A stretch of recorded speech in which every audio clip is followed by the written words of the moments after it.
Hola, buenos días, ¿qué tal? Vamos a comenzar el morning meeting de hoy, 18 de octubre de 2018. Soy Sergio Puente, analista de XTB. Si me podéis confirmar, como siempre, que me escucháis, que se ve la pantalla. Vale, me confirmáis por aquí que sí. Pues como digo, vamos a comenzar este morning meeting en un jueves, una semana bastante o relativamente más tranquila que la anterior.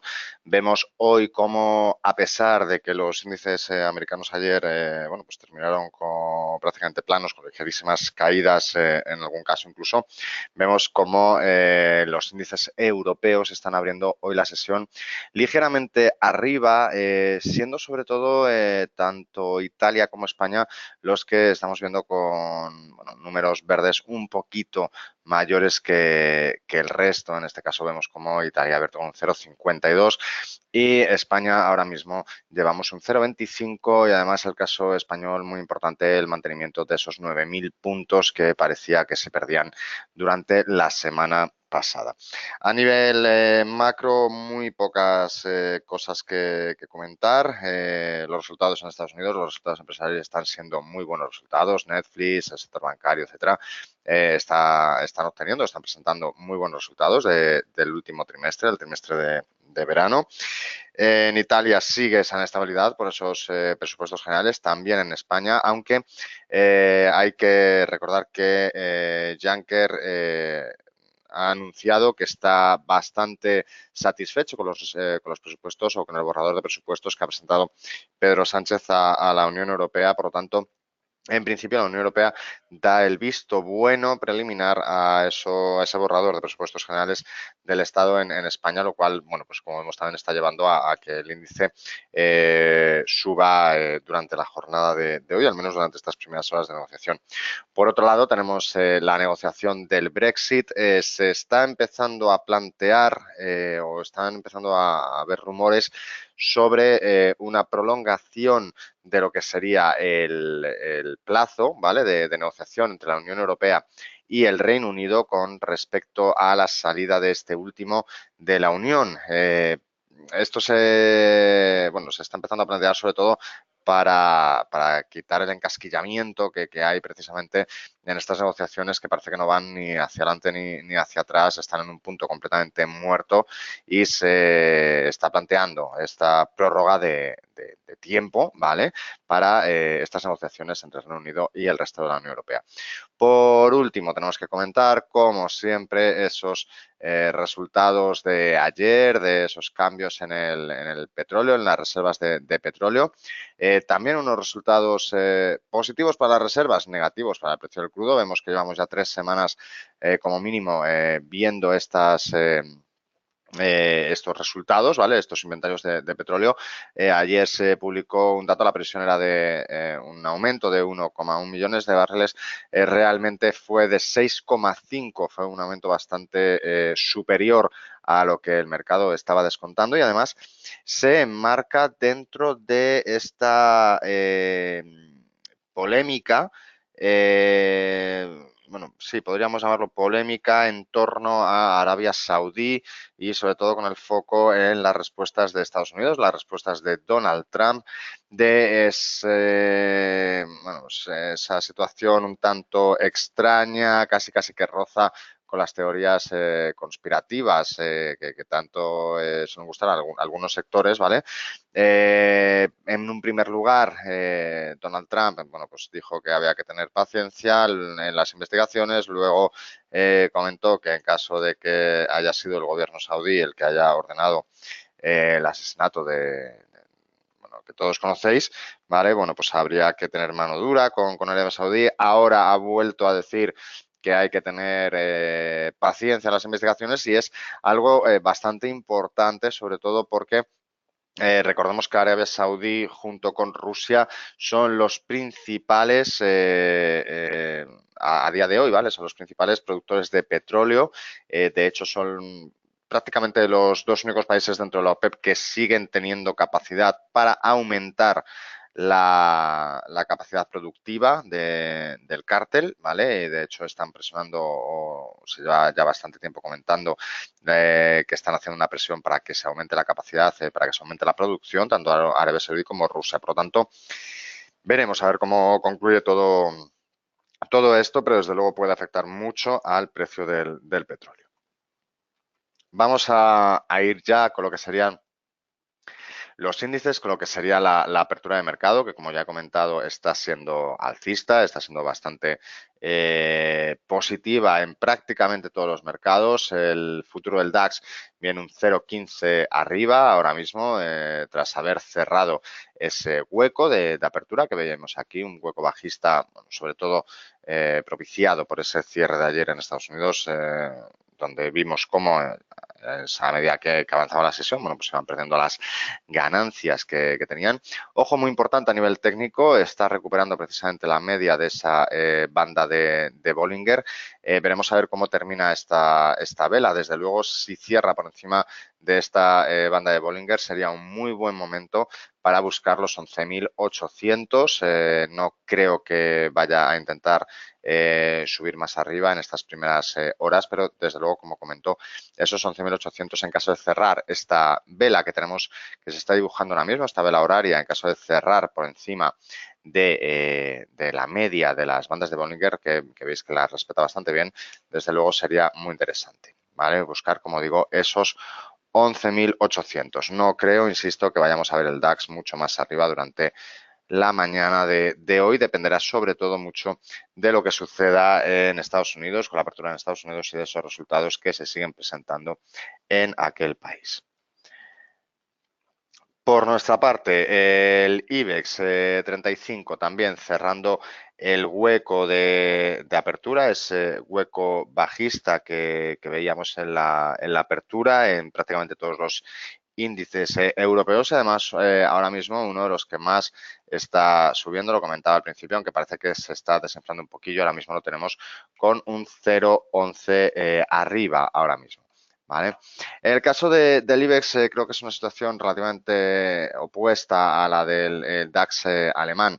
El objetivo del IBEX, desde luego, durante el día de hoy es mantener los 9.000 puntos. Es de vital importancia. Ayer los recuperó, hoy los perdía precisamente en esa apertura y, como digo, es el nivel clave para el IBEX, no solo para el corto plazo, sino también para el largo plazo. Esos 9.000 puntos son, como digo, vitales para poder estar pensando quizá en una vuelta y en una recuperación del IBEX 35. Desde luego, el hecho de que la Unión Europea, como comentaba al principio, haya visto con buenos ojos el borrador de presupuestos de Pedro Sánchez, sí que desde luego es una muy buena noticia, puesto que gran parte de la caída de la semana pasada vino impulsada precisamente por ese borrador de presupuestos, ¿vale? Por lo tanto, eso debería hacer que el IBEX bueno, pues, tomara un nuevo impulso. Pero, como digo, mucho cuidado durante el día de hoy con el IBEX.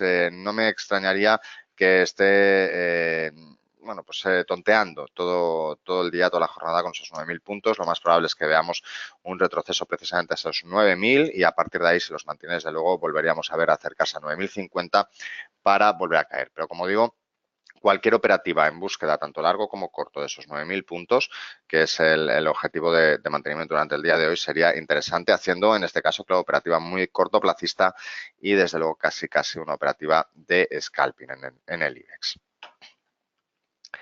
El CAC 40, por su parte, también cerrando ese hueco de apertura, ese hueco bajista. Lo tenemos un poquito más rezagado en este sentido que el italiano, por ejemplo. Ahora mismo el CAC 40 está con un 0,15 arriba, el índice francés, ¿vale? Y lo vemos sobre todo en este caso superando el retroceso 78,6 de Fibonacci y además subiendo, rompiéndolo con bastante fuerza. Además, si os fijáis técnicamente, ¿vale? Podríamos lanzar una tendencia de muy corto plazo, esa sucesión de máximos decrecientes. Incluso también podríamos dibujar una figura triangular con toda esta sucesión de mínimos también crecientes de las últimas velas horarias. Creo que se ve bastante bien. ¿Qué es lo que puede hacer el CAC durante el día de hoy? Bueno, pues lo más probable también, al igual que el IBEX 35, al igual que lo que comentaba del DAX alemán, veamos en esta primera hora ligeros retrocesos, en este caso hasta los 5.150 aproximadamente, hasta esa zona que correspondería tanto con el retroceso de Fibonacci como con esa tendencial que os he dibujado, esa figura triangular, para estar coqueteando, ¿vale? Con ese nivel y una vez roto, una vez cerrada una vela por encima de ese 78.6, ahí sí que podríamos estar pensando incluso en una búsqueda cercana a los 5.200 puntos para terminar el día, si todo acompaña en esos 5.200. El caso inglés, como sabéis, bueno, pues un poquito distinto. Sí que es verdad que está recibiendo el mercado relativamente bien, ¿vale? Todas esas negociaciones con la Unión Europea. ¿Vale? Vemos también esta subida del FTSE, pero me voy a parar un poquito más lo que serían los futuros americanos. Como decía ayer, los índices cerraron con esas velas un tanto extrañas, prácticamente dojis, como veis aquí, ¿vale? Antes tenía el S&P 500, ahora el Dow Jones y en este caso el Nasdaq 100, que sí que terminó cayendo un poquito más, a pesar de que fue el turno de presentación de resultados de algunas de las grandes tecnológicas como Netflix, por ejemplo, ¿vale? ¿Y qué es lo que puede suceder? Desde luego, los futuros hoy van a estar coqueteando con el rojo, es bastante probable, además también en el nivel en el que está el S&P 500, ese 38,2, que haya una ligera presión bajista, sobre todo después de la subida tan fuerte que vimos el martes en este caso. Recordad que estos son gráficos diarios, ¿vale? Los que tengo en el mercado americano. ¿Vale? Y en el caso del Nasdaq, quizá sean menos las caídas que veamos en el S&P 500 o en el Dow Jones. Es uno de los que ayer tuvo mayor volatilidad y cayó más, ¿vale? Yo particularmente soy de la opinión de que hoy podríamos ver un inicio de sesión alcista, que además también ayude a las aspiraciones en Europa de continuar con esos números verdes, sobre todo porque, como digo, los resultados están siendo positivos, estamos en plena campaña de resultados y eso, desde luego, debería hacer que los índices americanos subieran. Vamos a pasar a materias primas. Como siempre empezamos con el petróleo Texas. Como decía, durante la jornada de ayer esa presentación de inventarios de petróleo muy negativa para el precio del petróleo. Se esperaba 1,1, hubo realmente 6,6. Creo recordar que son los datos que hemos mirado antes. Y el petróleo Texas, veis que, bueno, pues una clara caída muy fuerte, además rompiendo ese 71,50 o ese 71,50, rompiendo también el retroceso 50 de Fibonacci correspondiente a los 70,50 y ahora mismo luchando por recuperar esos 70 dólares, perdón, por barril. Particularmente creo que podríamos ver mayores caídas del precio, en este caso hasta puntos cercanos al 61,8 de Fibonacci, es decir, hasta los 69 dólares por barril. ¿Veis cómo en este momento está prácticamente parado? Pero si ponemos también, por ejemplo, el RSI, vale, quiero que lo veáis, ¿vale? El RSI, desde luego, está recogiendo una figura divergente, ¿vale? Que se suele anticipar, ¿de acuerdo? Sabéis cómo tenemos aquí una sucesión de mínimos crecientes, aquí una sucesión de mínimos decrecientes. Normalmente este tipo de divergencias se suelen resolver a favor del indicador, del oscilador, en este caso a favor del RSI, ¿vale? Pero normalmente también antes de que eso suceda, ¿vale? Suele haber un último estertor, si me permitís la expresión, ¿vale? Por lo tanto, mi opinión con respecto al precio del petróleo, caída hasta el entorno de los 69 para luego efectivamente rebotar hasta el retroceso 50, aproximadamente los 70 dólares con 50. ¿Vale? El caso del petróleo Brent de referencia en Europa es una situación ligeramente distinta, ¿vale? Porque veis que toda esta zona en la que se ha sentado es también la zona de largo plazo, de antigua resistencia. Además, el petróleo Brent está menos influenciado, sobre todo por todo lo que está pasando en Arabia Saudí, Estados Unidos y por esos inventarios de petróleo. Desde luego, aquí sí que podríamos ver también ligerísimas caídas, ¿vale? Hasta en torno a los 79,50, que correspondería a toda la última zona de mínimos, pero no lo veo tan abajo como el petróleo Texas, ¿vale? Veis que la situación y el gráfico es bastante distinto en este sentido. El que sigue escalando posiciones es el oro después de todas las subidas tan fuertes que veíamos, desde luego, tras esas caídas en la renta variable. Ha perforó por completo este gran canal lateral que venía dibujando desde hacía bastante tiempo. Por lo tanto, vamos a borrar, desde luego, este nivel de soporte que teníamos, ¿vale? ¿Y qué es lo que puede pasar? Desde luego, lo que parece indicar tanto la media móvil de largo plazo como la media móvil de corto plazo es que se están buscando, si me permitís la expresión, ¿vale? Veis cómo además la de corto plazo está actuando últimamente como una resistencia, soporte de resistencia bastante fuerte. Ahora mismo estaremos dando una resistencia. Desde luego, la de largo plazo sigue indicando lo mismo. Es tan fácil como si veis la tendencia, desde luego, de ambas es el encontrarse en un punto común, ¿vale? Por lo tanto, lo que podríamos esperar, además también vemos una sucesión, desde luego, de máximos decrecientes, mínimos también decrecientes, por lo tanto, lo que podríamos esperar es que vayan acercándose y, por lo tanto, el precio vaya cayendo, no mucho, ¿vale? Pero sí que está en torno de los 1.215 aproximadamente, que además coincidiría, si me lo permitís, con el entorno de estos últimos mínimos, ¿vale? Veis que coincidiría prácticamente lo que sería ese vértice, ¿vale? De la proyección de la media móvil de largo con la media móvil de corto, ¿vale? Por lo tanto, también un día seguramente relativamente bajista para el precio del oro, justo lo contrario a lo que es la renta variable.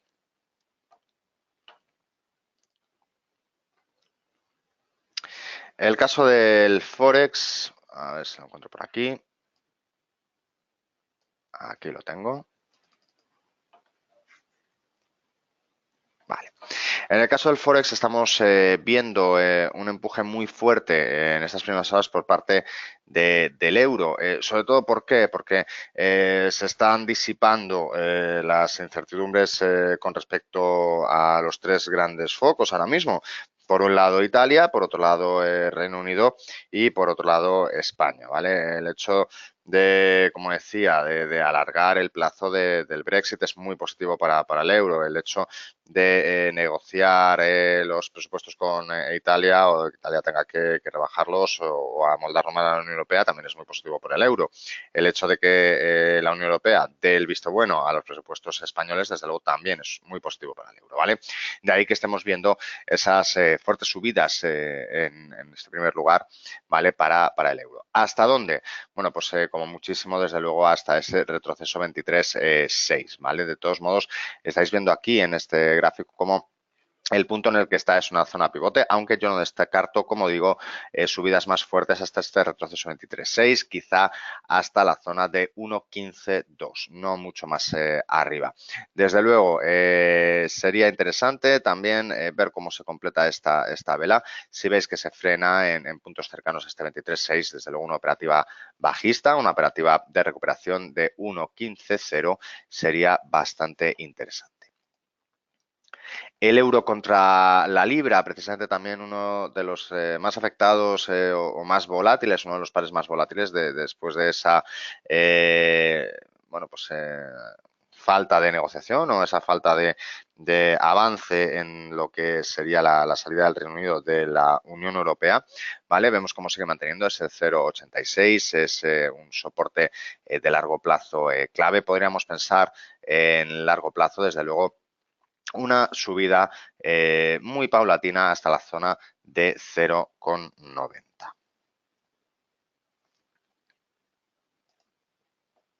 El dólar contra el yen, también jugando en este caso a favor del dólar, tanto en el medio como en el corto como en el largo plazo. Vemos cómo se paró en ese primer punto que teníamos, en ese segundo punto, perdón, de control. Hablábamos de una vez llegado a este 112,11, posiblemente subiría hasta 112,37 para luego, una vez roto, continuar precisamente hasta el punto en el que se ha parado, ese 112,765. Desde luego, el dólar contra el yen, operativa bastante clara para las próximas horas y para los próximos días, favorable en este sentido al dólar, sobre todo teniendo en cuenta todos estos niveles y también teniendo en cuenta la tendencial alcista en la que se está apoyando, la que está empezando a dibujar, y como objetivo esos 113 yenes por cada dólar, desde luego que sería lo más sensato y lo más interesante.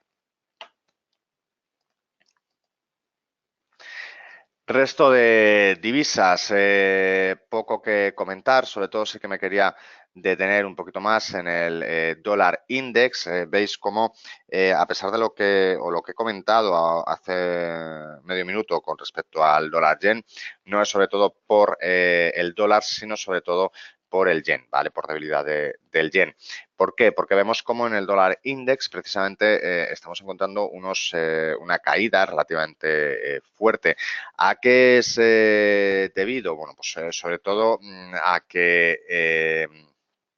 a esa guerra interna, por así decirlo, entre lo que sería la Reserva Federal, por un lado, y lo que sería bueno, pues el gobierno de Donald Trump, por otro, ¿vale? Sabéis que están en esa especie de lucha. Desde luego, es bastante probable que veamos caídas hasta el nivel 50 de Fibonacci, hasta esos 95,15 en los próximos días. ¿De acuerdo? Vale, quiero aprovechar para volver a los índices. Sabéis que me gusta terminar con los índices para ver si todo sigue correcto, si todo sigue como al principio. Pueden cambiar mucho las cosas, desde luego, en estas horas de negociación. Desde luego, el DAX alemán sigue marcando esas bandas de Bollinger que comentábamos al principio. ¿Vale? Lo más probable es que se acerque a esos 11.800, como decía antes, para luego, en este sentido, bueno, pues caer, ¿vale? Nuevamente hasta las zonas cercanas a la media de esas bandas de Bollinger. El IBEX 35 sigue manteniendo esos 9.000 puntos, desde luego es positivo, y el caso del CAC 40 lo tenemos en el mismo punto también que hace media hora. Bueno, pues hasta aquí el morning meeting de hoy. Ya sabéis, cualquier cosa que necesitéis, cualquier duda, nos la podéis preguntar a vuestro analista de referencia en la firma, quien sea vuestro analista, también a mí, a través de email, a través de nuestro teléfono 915-706-705. Cualquier cosa que necesitéis. Por mi parte, nada más. Que tengáis un muy buen día y espero veros en próximos seminarios. Un saludo.